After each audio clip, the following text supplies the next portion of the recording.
Blue Ribbon Blues by Jerry Spinelli.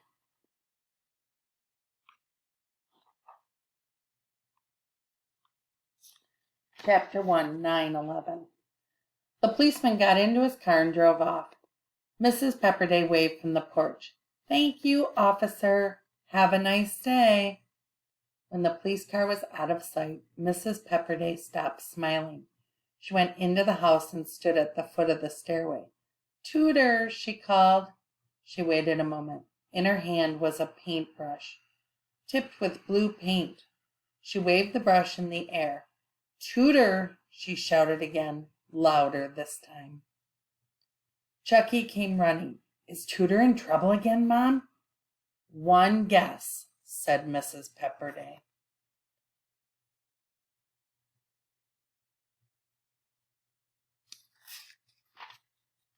Mrs. Pepperday stormed up the stairs. Chucky followed close behind. They found Mr. Pepperday in his office. He was sitting at his computer writing. "Have you seen Tutor?" asked Mrs. Pepperday. Mr. Pepperday turned around. "No. What's she done now?"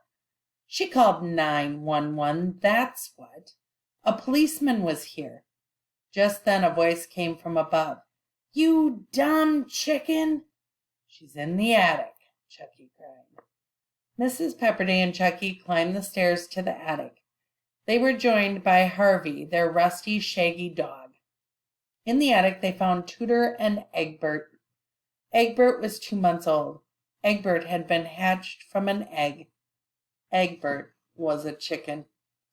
Tutor made a stern face. She pointed at Egbert and said, "Sit!" Egbert ran off to the corner. Harvey sat. Tutor growled at Harvey.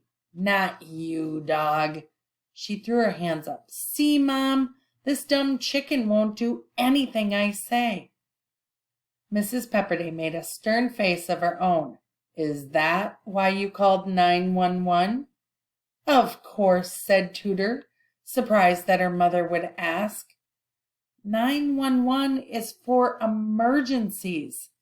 Tutor sighed. "Mom, you think I don't know that? Look." She pointed to Egbert, who was toddling across the bare wood floor.